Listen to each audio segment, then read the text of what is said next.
you do. It's, over the years, we've had such good times.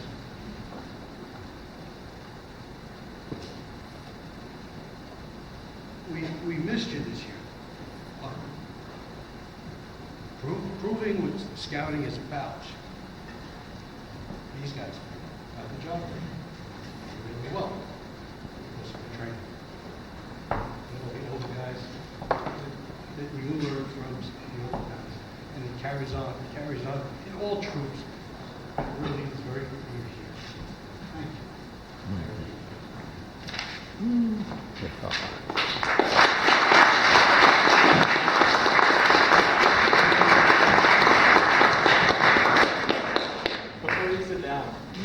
Mr. Mirra thought he could weasel out of getting things pinned on him today, but when he was reading the charge to me, all the values, honor, courage, loyalty, there are a few people I think that could exhibit those characteristics better than he could. So I'd like to pin the Eagle Scout mentor pin onto him, potentially for the 24th, I believe, time.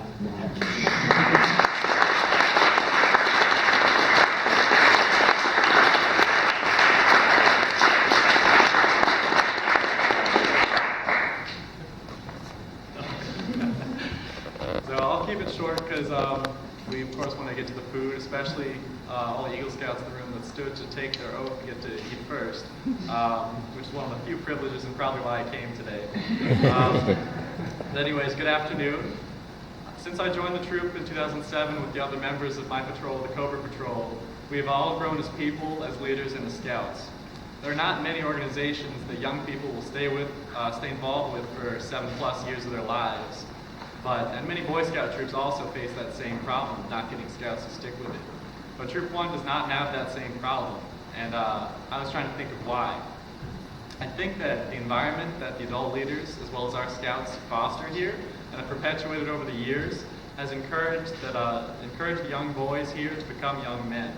Upon entering the troop, a boy has to earn only a few certifications before having similar privileges to the most experienced scouts that are 6-7 years older than they are.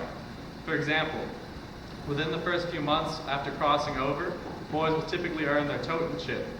And at that point, we're telling an 11-year-old that he can handle himself just fine around knives, hatchets, all sorts of other dangerous things that would make parents pretty nervous. Yeah, tell them that. And sometimes you do have to calm the parents down, saying that it's okay, that they've been taught and they have proved themselves. But by believing in and empowering youth in a way as simple as that, we're creating the young men that Pelham, this community, is so famous for. No matter where we go, whether we're backpacking through New Mexico, scuba diving in Florida, or on a weekend trip up to Clear Lake, half an hour away, we always hear how well you all exemplify the Scout Oath and Law. And I can vouch for that myself, from my own personal experience throughout those years. The fact that 44 people, not just from the troop, but from the community, came out to work on my project in the heat of summer, motivated only by the promise of snack foods. It speaks a lot to your character, and it speaks a lot to the character of the community that we live in. So I'd like to thank you personally all very much for your help and for your service to the community on that project and your continued service through scouting, through the many organizations that everyone here is involved with. I'd also like to thank the troop and community for molding me into who I am today and for making Pelham into one of the best communities in the country. I know that you'll continue to do exactly that, so thank you very much for your time, and thank you for coming out today on a nice rainy day.